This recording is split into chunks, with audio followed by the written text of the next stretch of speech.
Hi everybody, it's Jill with Park at Theme Parks Edition. I just got back from my trip to Orlando. I visited Disney World and Universal, and I think some of you may be contemplating going on a trip as well, and you might have questions like, is it safe to travel to the parks? What are the wait times like? What are the crowds like? And is it difficult to make a reservation with Disney and Universal? Well, guess what? I'm gonna go through and I'm gonna answer all 4 of those questions in this video, so stick around. For those of you who are new to my channel, the whole purpose of Park at Theme Parks Edition is to help you maximize your theme park experiences. So if you're new to my channel, please consider subscribing. I have lots of useful information that I want to share with you. Okay, for the sake of time, I'm just going to answer the 4 questions that I mentioned earlier. Number 1, did I feel safe? Number 2, what are the crowds like? Number 3, what were the wait times like? And number 4, was it difficult to make a reservation at both parks? So please know that I'm going to go into more depth and detail in later videos for both my Disney World series and Universal series. So please subscribe if you're wanting to know more information than just this basic video. The number 1 question I want to answer that's on all of your minds, I'm sure, is, did I feel safe when I was at the parks? And the answer is I absolutely felt safe, definitely a yes. And the reason for this is Universal and Disney did a phenomenal job of helping everyone to follow the rules and stay safe. Everything from temperature checks to having the lines spaced 6 feet apart where people stood and knew exactly where they were supposed to stand, and having announcements come over the PA system reminding you to keep your mask over your mouth and nose the whole time, by having you order food on the app so that you didn't go into the restaurant to wait with everybody with your food. You had to wait outside the restaurant and then you could go in and pick it up once it was ready. And just everything, hand sanitizing stations. At Universal, it was somebody's sole job, one of the employees, to stand there with a large bottle of hand sanitizer and get each person's hands before they got on the ride. Both parks were also really good at wiping rides down. In fact, Animal Kingdom, we were in line for Expedition Everest and we heard an announcement saying, this line might take a little bit longer because we are going to wipe down the rides in between each ride. So I was super impressed, and that was a huge part of the success. I really feel like all of the employees were very, very dedicated to helping people follow the rules. I also feel that Disney and Universal have a lot of resources, right? They were able to put up hand sanitizing stations everywhere. They were able to put markers in the lines that showed people where to stand. They are able to hire enough employees that can go around and really monitor people and remind them to pull their mask up over their mouth and nose. So it really was an incredible effort. And not only were the employees absolutely incredible, I really give both parks an A grade as far as safety goes, but I also feel like the people that I was traveling with and the people who came to the parks were extremely compliant. They wanted everyone to stay safe so that they could have fun and so that their families could have a good time. So I feel like we were dealing with people who wanted to wear a mask, who wanted to follow instructions, who didn't mind getting their temperature taken, who didn't try to argue with the employees about why they had to wear a mask and things like that. So I feel like the employees definitely got an A grade as far as making sure that people were following the safety procedures and rules. And then the crowd also got an A grade for being just a good crowd that wanted to follow the rules and wanted to comply. Those are the main reasons that I felt very safe. Now, am I encouraging everyone to go to a theme park right now? Absolutely not. That's not what I'm saying. But what I'm saying is that if you're considering it, if you have a good immune system, if you're not in the high risk group of being older or immunocompromised, then it's possible. And it's possible to feel safe and that you can still consider it if you are willing to be safe and willing to quarantine when you get home. We've been quarantining for 2 weeks before spending time with my mom and some other people we know who are immunocompromised. So if you're willing to do that, then it's definitely possible. And overall, I felt very safe and I felt like it was a really good experience. So it's really nice, and it should give you a lot of comfort knowing that you're going to a place where they take safety very seriously. They're experts at crowd control, and they really just have the resources to make sure that all of these safety systems can be in place and the employees can be enforcing it. Question number 2. Which reminds me, I have an Instagram account and I have a Facebook page. So a lot of these questions came from my Instagram followers. I had asked them if they had any questions about the park. So one of the questions that was asked was, what were the crowds like? And this is a really good question that I think everybody wants to know. So I'm just going to give you a brief summary of what each park we visited was like in terms of crowds. And then just know that I am making more videos for both my Disney World series and my Universal series, where I will go into a lot more depth and detail about crowds and wait times. But right now I'm just going to give you a general overview of the crowds. So the first day was Magic Kingdom. Magic Kingdom really surprised me with the crowd level. I was expecting it to be higher. We went to Magic Kingdom on a Sunday, so I don't know if that was part of it. A tip that I have is to use Undercover Tourist to check crowd calendars. They are still doing crowd calendars even amidst COVID. I think that they're trying to take that into consideration. So I checked the crowd calendar before we went and I chose Sunday. So it could be that that day just was less crowded. But one thing that I noticed is that there were hardly any toddlers or preschoolers, and there just weren't very many little kids in general. And you can't believe how not having a lot of little kids in the park really affects the flow of traffic and the way that the crowds feel in the park. For example, when you're walking through Fantasyland, normally there's so many people, right? They're waiting for Peter Pan's flight and all of those rides, and it gets really, really crowded in that area. But Fantasyland wasn't crowded at all, and the lines were actually relatively short. That Peter Pan's flight though, that line is always long. We didn't have a chance to do that ride, but if you like that ride, will you comment below and tell me why you love it so much? I've never really understood it all the way. But anyway, so Fantasyland, there wasn't very many people there, and I really just think that a lot of parents didn't even try to bring their kids. They didn't want to try to make their toddlers keep a mask on because it's so difficult for little kids that age to keep a mask on. And also you can't really put masks on babies, so that eliminated some of the crowd as well. Okay, so I will talk about wait times at Magic Kingdom in just a little bit, but just back to the crowd levels. The crowd levels were definitely a lot better than I was expecting. The least crowded park we visited was Animal Kingdom, but then next in line for the least crowded was definitely Magic Kingdom, if that gives you an idea. Okay, continuing on talking about crowds at the parks. The next park that we visited was Universal Studios and Universal Islands of Adventure. It's actually two separate parks for those of you who don't know. And just a side note, I definitely would not recommend doing both parks in one day. It's what we did because we didn't have a lot of time, and I will go into more depth and detail about that topic later in another video. But right now I just wanted to let you know to try not to do two parks in one day like we did. As far as the crowd levels go, these parks were actually more crowded than what I was expecting, especially because I had purchased my vacation package through Getaway Today. And when I called them to purchase the hotel and tickets together, I asked them about the crowd levels of the park. And it seemed to me that the crowds were pretty low and that the parks were fairly empty. So I was expecting to walk in and to really just see almost an empty park with hardly anyone there. And that definitely wasn't the case. Some of it could have been the day that we decided to go. We went on a Monday, which is maybe more of a crowded day for Universal. I'm not sure, but it definitely was more crowded than Magic Kingdom.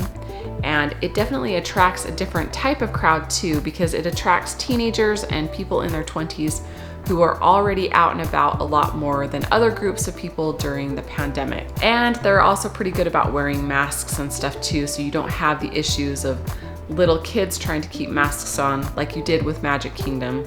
Everybody there is pretty much able to comply and follow the rules. Now that being said, I felt like even though people did follow the rules pretty well for the most part, I saw a little bit more bottlenecking and crowded spots, especially in the Hogsmeade area of Islands of Adventure. That area, for some reason, just before you get onto Hagrid's Magical Creatures Motorbike Adventure, gets to be really crowded. And I think that Universal needs to rework that area a little bit.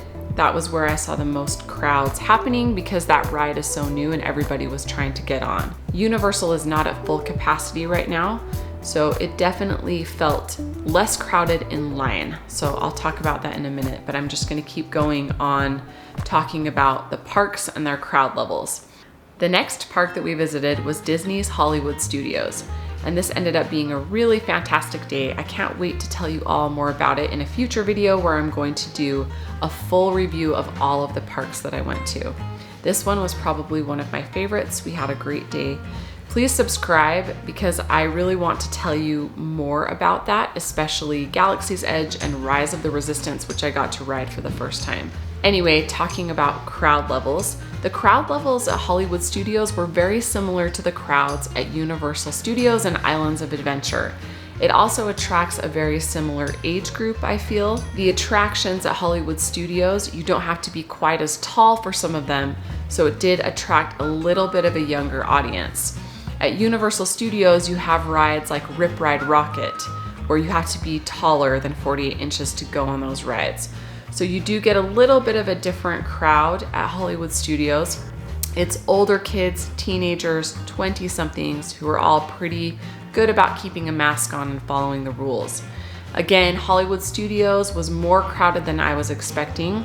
I was expecting to see more empty sections of the park, and I did not see that. It did feel like quite a few people were there. And especially as the day went on, there were more and more people that came. We did have the longest wait time of our trip at Hollywood Studios, and I'll talk about that in just a second. Moving on as far as crowds go, we're now going to talk about Animal Kingdom.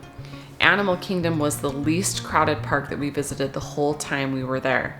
I was amazed. There was hardly anyone there in the morning. For those of you who've been to Animal Kingdom, you know that sometimes the path narrows a little bit, especially when you're making your way towards Everest and you're going through that section of the park.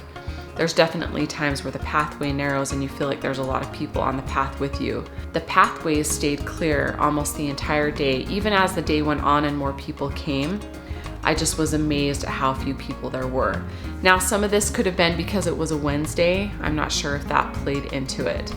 But Animal Kingdom overall was the least crowded, and it was really a nice, pleasant experience. Okay, another question that we are going to talk about is what were the wait times? And again, I'm just going to go through each park and try to tell you what I remember. So at Magic Kingdom, we started out with Seven Dwarfs Mine Train. This ride is normally a very long wait. People have waited hours in line for this. We waited about 15 minutes. I was super impressed with the operations. Everything went really smoothly. And again, people were very cooperative in terms of standing 6 feet apart and keeping their mask over their nose and mouth the whole time. There were announcements that would come up in line to remind you of that. Anyway, so we waited about 15 to 20 minutes for Seven Dwarfs Mine Train. And then we went to Haunted Mansion, which was literally no wait. We walked right on. I think it was maybe 5 minutes. Space Mountain, we waited about 10 minutes. And then we rode Space Mountain again just before the park was closing. And we went one after another. We waited 5 minutes and we rode both tracks. Did you know that there's 2 tracks at Space Mountain in Disney World? There's Alpha and Omega, and you can ride either one. And I prefer Omega, but you'll have to let me know if you have opinions about that. We were able to ride Space Mountain at the end of the day 3 times in a row, back to back, waiting no more than 5 minutes. It was amazing. I've never had that happen to me before at Magic Kingdom, so that was really wonderful. Pirates of the Caribbean, the line moves generally pretty fast anyway, even under normal circumstances, but this moved pretty fast. We were on within 10 to 15 minutes. We also rode Thunder Mountain. This was about a 15 to 20 minute wait. That line tends to move a little bit slower because I feel like the boarding process for that ride is a little bit longer and a little bit more time consuming than some of the other rides. So that was expected. And then we rode Splash Mountain 2 times. Both times we waited about 15 minutes, which I thought was an incredible wait time for Splash Mountain. The lines are very deceiving. They look long, but it's because everybody is standing 6 feet apart. And it really was incredible how fast the lines moved. And another great thing about the wait times right now is that because the wait times are short, you're actually able to get on the front of certain rides. So you can ask to be on the front in Space Mountain or Everest or something like that. Whereas normally you wouldn't want to wait that long just to get in the front. It was a fantastic experience overall. However, there's definitely pros and cons to visiting Disney during the pandemic, and I'm going to make a video about the pros and cons. I will go into that more later because it's definitely not for everyone. But if you are a ride goer, if you are an attraction lover and that's what you're there for, It really was a fantastic time to be there as far as wait times go for Magic Kingdom. Next, I'm going to talk about wait times for Universal Studios. We did Universal Studios first before we went to Islands of Adventure, so I'm just going to start with Universal Studios first. The first ride that we rode was Escape from Gringotts, and it was actually a really short wait because we were staying on site at the Endless Summer Resort Hotel, which is a Universal owned property, and we got early admission, and we had to be to the park by 8 a.m., which was a little bit difficult trying to get all 6 of us out the door and there by 8 a.m. But it was definitely worth it because we walked right on to Escape from Gringotts. There was no wait. I don't even think we waited 5 minutes. We got in line a little bit later for our second ride on Escape from Gringotts, so we had to wait a little bit longer that time. I think we waited about 15 minutes. But again, the line moved quickly and it still really wasn't bad at all. Then the next ride we rode was Transformers, and we waited about 10 minutes for that. That wasn't bad at all. Then we went and we rode The Mummy. We rode it twice, and both times were about 10 minutes per time. And then the last thing we rode in Universal Studios was Rip Ride Rocket, and this was the longest wait of anything we rode. And it makes sense because it's the biggest thrill ride that Universal Studios has, because it's that roller coaster with the huge hill. And so there were tons of people in line for that. So that one was about a 30-minute wait, but that was the longest we waited for anything at Universal Studios. The last thing that we did before we went to Islands of Adventure was to get in line for the Hogwarts Express. For those of you who don't know, Hogwarts Express is the train and transportation that connects Universal Studios to Islands of Adventure. So you get on Hogwarts Express and it physically takes you to Islands of Adventure and vice versa. You can't see out the windows. It's an actual ride in and of itself. So the line for that can get really, really long. And the train was having some kind of problem, so we had to wait while it was delayed. But then as soon as it opened back up again, we walked right on. We probably only had to wait 5 to 10 minutes total to get on the train to go to Islands of Adventure. Okay, next I'm going to talk about wait times for Islands of Adventure. Now, Islands of Adventure didn't go exactly as planned because there was a huge rainstorm. It was thunder and lightning, and it swept through, and it lasted for about 2 hours. So it really put a damper on our day. And I'm going to talk about this more in another video, but just plan on it raining in Florida in the afternoon if you are there during hurricane season, which I believe is from June until December or January. So that really changed up our plans, and it made it so that we couldn't ride as many attractions as we wanted to, but I will tell you about the ones that we did. We wanted to ride Hagrid's Magical Creatures Motorbike Adventure, which is the roller coaster ride that's the newest ride at Universal. Absolutely fantastic ride. I'm going to talk about that in another video, and I will do a complete review on that ride later. So make sure to subscribe if you want to know more about that. So obviously, with it being a new ride, that line was going to be the longest line that we ended up waiting in at Islands of Adventure. We got into line and we were on the ride in about 20 minutes, so it still really wasn't bad at all. So then I took my little guy to ride Spider-Man. It was about 10 minutes until we were on the ride. Those are the only 2 attractions that we ended up riding at Islands of Adventure because of the weather and because we just got over to Islands of Adventure too late. That particular day, Universal Studios opened first, and then Universal Islands of Adventure opened after. The hours are different for each park, so make sure that you pay attention to that. The hours are different for the parks right now than they were before. They don't stay open as late. Okay, now I'm gonna talk about the wait times at Hollywood Studios. Hollywood Studios ended up being a fantastic experience. It started out a little rough. We went in and we tried to get a reservation for Rise of the Resistance, which you have to be really on top of it in terms of opening up the app and making sure you join the boarding group.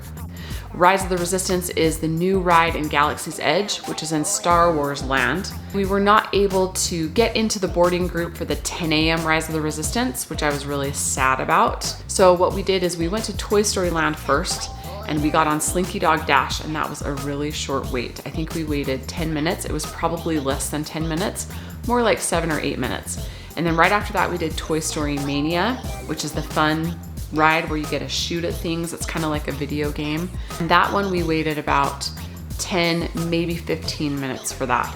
That line was a little bit longer than Slinky Dog Dash because by then the park had been open longer. We went to Slinky Dog Dash right after we got into the park, and Hollywood Studios opens a little bit later at 10 a.m., so it's just something to keep in mind. Then after Toy Story Land, we rode Tower of Terror, the Twilight Zone Tower of Terror. We ended up riding Twilight Zone Tower of Terror twice in a row. The first time we waited about 15 minutes, and the second time we waited about 10. Then we rode Rock and Roller Coaster, and this was probably one of the longer lines, but still not bad. We waited about 15 minutes for that. And then after that, we ended up going to Galaxy's Edge, and we rode Millennium Falcon Smuggler's Run. And then we were able to ride Rise of the Resistance. Millennium Falcon Smuggler's Run was the longest line of anything we waited in at any park our whole trip. It was a 40-minute wait, and I attribute that to the fact that they can only load single riders onto the ride sometimes, because sometimes people come along and they're the only one in the group, or there's only 2 people, and as you know, there's obviously more than 2 people that fit on that ride. My family, we were a family of 6, so we basically took up the whole ride, and it was great, and it's efficient when you have groups of 6 getting on the ride, but when you have only 1 person that you can load at a time, or 2 people, it makes the boarding process go a lot slower. For Rise of the Resistance, we were very fortunate to be able to get a reservation, and we really didn't have to wait in line very long at all. We just happened to get in line at the right time. They called our boarding group. We were boarding group 59. And then as soon as they called and took our boarding group, we were on the ride within 10 minutes. So we really didn't have to wait very long for that at all. So after we did Star Wars Land and Galaxy's Edge, then we decided to ride Mickey and Minnie's Runaway Railway. Darling ride, I absolutely loved it. It was really fun. You definitely need to check it out. That was about a 15-minute wait, really not bad. And then after that, we decided to ride Tower of Terror a few more times before we went home. And it was super quick. It was like a 5-minute wait. We went back to back to back, and then the park closed. So hopefully that gives you an idea about some of the wait times at Hollywood Studios.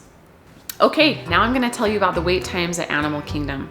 We got there right when the park opened. We headed straight to Flight of Passage, for those of you who don't know. That's the ride where it's simulated and you feel like you're riding a Banshee through Pandora. It's an absolutely amazing ride. We walked right on. I don't even think we waited 10 minutes. I think it was more like 7 minutes. We rode it again, and it was the same thing, a little bit longer of a line the second time, but still, I don't think it could have been more than 10 minutes. Just so you know, the first time I rode that ride, I waited in line for 3 hours. So to be able to walk on in less than 10 minutes was pretty incredible. Then the next thing we did, we rode Expedition Everest, and that was a complete walk on every single time. There was no wait. We rode it, I think, 5 times in a row. And the best part is that I had my GoPro and I wanted to sit in the front. And so I didn't even have to wait for the front. I was able to just get on the front right away. And even with the cleaning of Expedition Everest, they still loaded and unloaded that ride very quickly. And then after Expedition Everest, which had no wait, we decided to do the safari. The safari was about a 10-minute wait, still not bad at all. The last time I rode that, I waited, I think, an hour or more to do the safari the last time I was there. And then we did the river rapids, which was fun. They don't have all of the features of the river rapids going right now, but it was still fun. And we waited probably 5 minutes the first time, and then the next time we went, the line was a little bit longer. I think we waited about 10 minutes. And then we also rode Dinosaur, which is in Dinoland, USA. And that was probably the longest line of anything that we waited in. I think we waited about 15 minutes. For those of you who don't know what that ride is, it's kind of like Indiana Jones in Disneyland, California. It's the same style of ride, just a different theme. So those were the wait times for Animal Kingdom. It was by far the least crowded park. As far as park hopping and stuff goes, there is no park hopping right now. Anyway, hopefully that gives you an idea about the wait times at Animal Kingdom. Okay, the last thing I'm gonna talk about, the last question that I'm gonna answer for this video is about the reservation system for both Disney and Universal. So the question is it easy to make a reservation for the Disney World parks? And I would say yes and no. I want to say that it's really easy, But the thing that complicates the Disney system is that instead of booking the reservation through the app, you have to go onto My Disney Experience. So you have to get on the web browser, pull up the website, sign into My Disney Experience, and book your reservations that way. If I had been able to make all my reservations through the app, then I would say, yeah, it was pretty easy. But it makes it complicated having to use both My Disney Experience and the app, because you book your reservations through My Disney Experience, but then you can look at your plans on the app. So it does make it a little bit complicated. You've got to go in there and you have to link everybody's tickets either to their Magic Bands or to the My Disney Experience account before you can add people to your reservations. Disney is not filling all of the reservations that they have available. The complicated part kind of comes in actually making the reservation. But if your question is it hard to get a reservation? Like, are the reservations full? No, the reservations are not full. Will you have to spend some time to try to figure out the whole booking the reservation through My Disney Experience and then looking at it on the app? Yes, you're gonna have to spend some time to figure out how to do that. But you'd have to do that regardless anyway. So that's kind of my answer to that question about the reservation system for Disney. Now, Universal is totally different. I booked my package with a hotel, so I was able to pick up my tickets from the hotel. But Universal, even though they have you make a reservation and your name shows up on the Universal document, your tickets are not sent to you, they're held in will call, and you can either pick them up at the hotel or you can pick them up at the park. You can either pick them up at a kiosk or you can go to the gate.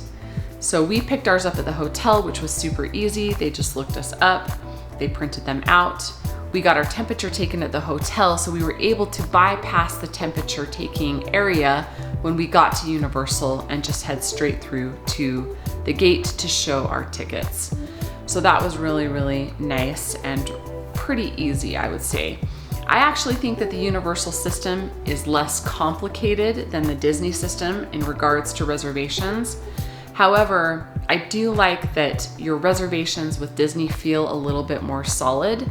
I liked how I had all of my plans in place and I knew the park hours and I could view everything on the app, versus Universal, I feel like I didn't quite know what was going on as well as far as park hours and things like that, even though the pickup process for my tickets was easier with Universal. Lots of videos coming, lots of content. If you are planning a trip to Orlando, you will not want to miss out. Thank you so much for watching this video. Please, please, please give it a like if you found it to be useful, helpful. Please share my video. If there's somebody who's thinking about going on a trip, if you've heard some of your friends or family members talking about going, let them know about my channel. If you have been to Orlando, please comment below and let others know about your experience in the parks. I love to connect with you. You can also message me on Instagram. My feed there is @LoveToParkIt, and my Facebook page is Park It Theme Parks Edition. I hope you have a wonderful day, and hopefully we can connect soon.